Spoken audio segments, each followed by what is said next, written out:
Jesus. Não há outro nome como o nome de Jesus.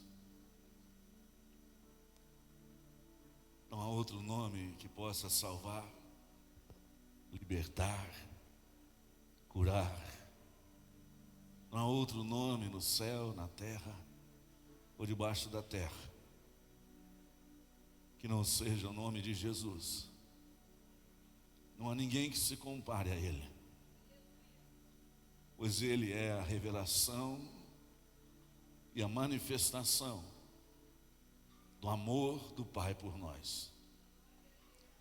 Jesus é a revelação e a manifestação do amor do Pai, do amor de Deus para com todos.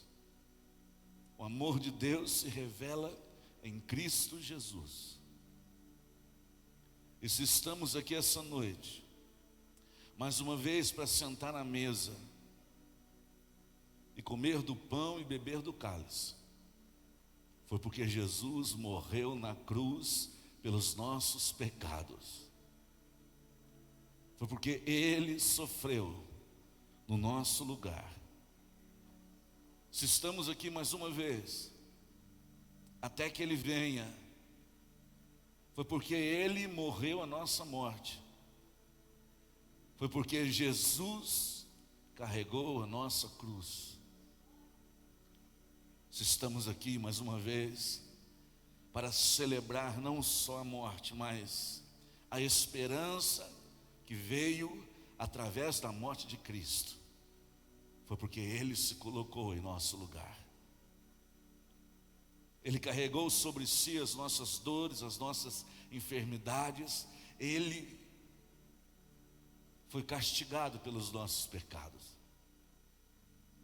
Por isso não há ninguém que substitua a Jesus Cristo em nossas vidas, porque Ele é o único caminho, a verdade e a vida.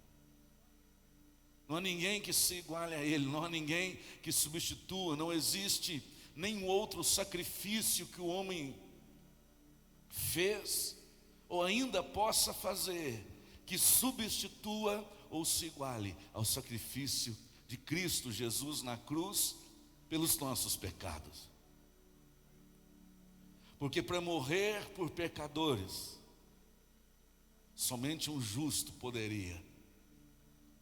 E olhando em toda a terra, não se encontrava justos, mas sim pecadores, merecedores do castigo, merecedores da sentença e merecedores da morte eterna. Havia só um justo, o Filho de Deus. Não se oferecia um sacrifício qualquer no tabernáculo humano. O cordeiro tinha que ser perfeito. O cordeiro não podia ter defeito, nem mancha, nem enfermidade. Deveria ser o melhor cordeiro do rebanho para ser imolado. E os sacrifícios oferecidos com sangues de animais eram apenas a sombra daquilo que haveria de vir, mais perfeito e muito superior ao que estava sendo oferecido. Os animais eram apenas um símbolo que cobria o pecado do povo de Deus durante um ano. E o cordeiro tinha que ser perfeito, sem mancha, não poderia estar doente. O cordeiro passava por uma análise e depois de aprovado, então ele morria e o seu sangue era oferecido. Era apenas uma sombra e um exemplo do que haveria de vir. Era apenas um exemplo do que haveria de acontecer sobre toda a humanidade. Mas dessa vez, não um sacrifício de um cordeiro inocente, mas sim o sacrifício do Cordeiro de Deus, do melhor que ele tinha. Jesus, o Cordeiro de Deus, sem pecado. Jesus foi contemplado por todos. E diz a palavra do Senhor que nele não se encontrou pecado algum. Nele não se encontrou falha alguma. Nele não se encontrou mancha alguma. E ele foi tido como cordeiro aprovado para o sacrifício, não para cobrir o pecado do povo por mais um ano, mas sim, através do seu sangue, nos lavar de todos os nossos pecados e nos dar esperança de vida eterna. Existe algo mais valioso que alguém pode herdar do que a vida eterna? Você pode me dizer se existe algo mais valioso, mais precioso que o mundo possa te oferecer ou nos oferecer, ou que o dinheiro possa comprar, do que a vida eterna? O sacrifício de Cristo Jesus nos trouxe essa esperança novamente. A vida eterna, a esperança de viver eternamente, pelo sacrifício do Cordeiro aprovado, Jesus Cristo. Ele foi levado ao matadouro como uma ovelha muda.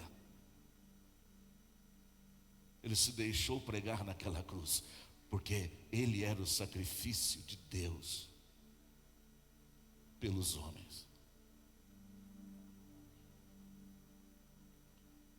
Um sangue inocente, não de um animal, mas do Filho de Deus, vertido naquela cruz do Calvário, e que nos traz a esperança de vida eterna. Quando tratamos de vida eterna, tudo se perde o seu valor, porque é algo que não pode se comprar, é algo que não pode vender, é algo que foi nos dado de graça, mas que custou um alto preço, preço de sangue, e preço que ninguém poderia pagar. Não havia ninguém capaz de tomar aquela cruz e dizer: Senhor, eu vou morrer. Não. Somente Jesus seria capaz de morrer naquela cruz, sendo justo, perfeito. Abra sua Bíblia em Tito, capítulo de número 3.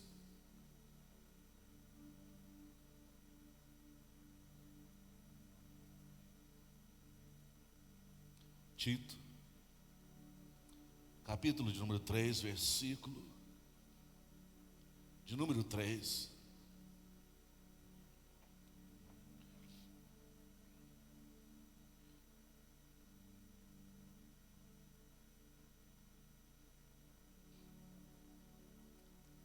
No capítulo 1, versículo 1, Paulo diz assim: Paulo, servo de Deus e apóstolo de Jesus Cristo, para levar os eleitos de Deus à fé e ao conhecimento da verdade, que conduz à piedade. Fé e conhecimento que se fundamentam na esperança da vida eterna. Diga: esperança da vida eterna, a qual o Deus que não mente prometeu antes dos tempos eternos. Essa carta de Paulo a Tito é algo muito profundo e que nos revela o que realmente tem valor E o que realmente recebemos de graça quando cremos no nome de Jesus Cristo. O que realmente herdamos com a morte de Jesus.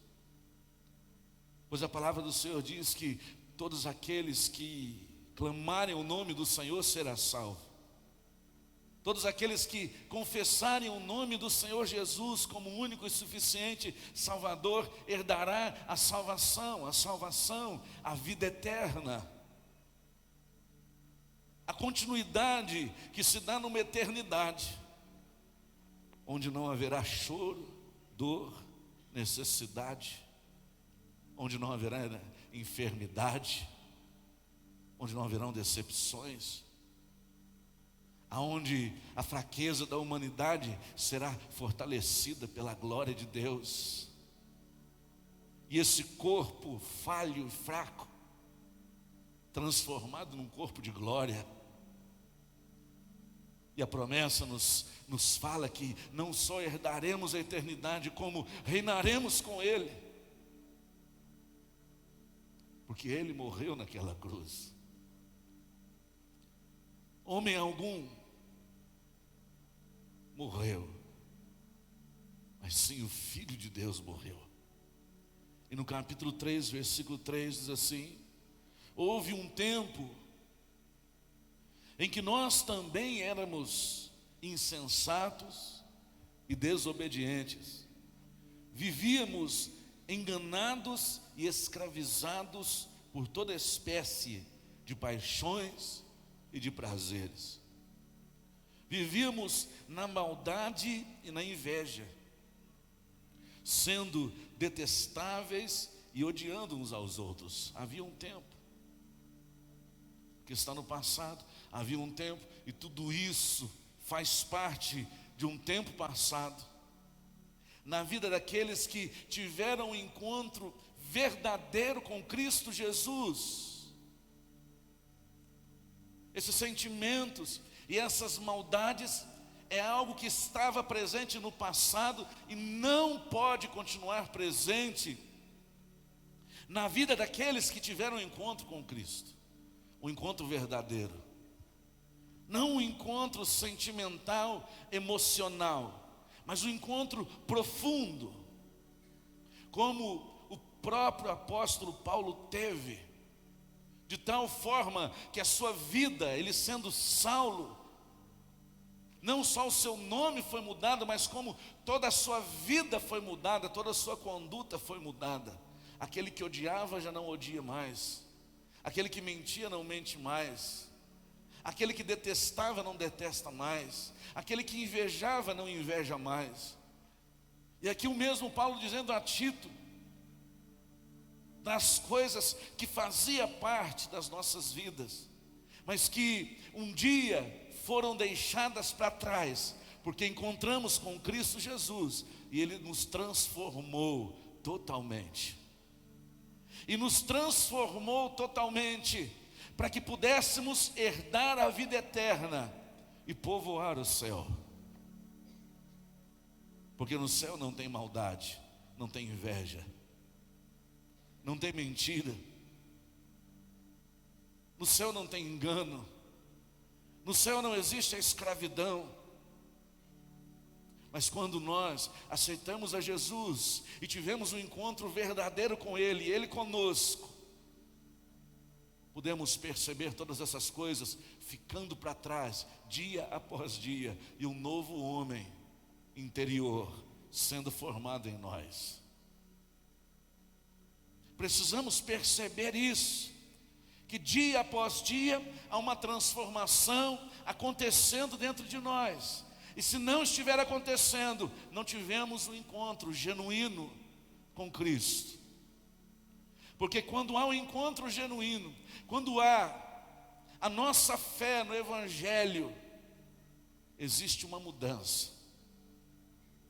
Não de uma vez por todas, mas dia após dia, até que Ele nos aperfeiçoe,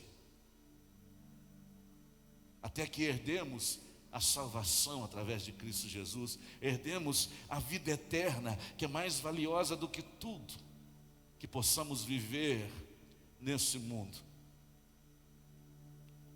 Houve um tempo em que nós também éramos insensatos e desobedientes, vivíamos enganados e escravizados por toda espécie de paixões e prazeres.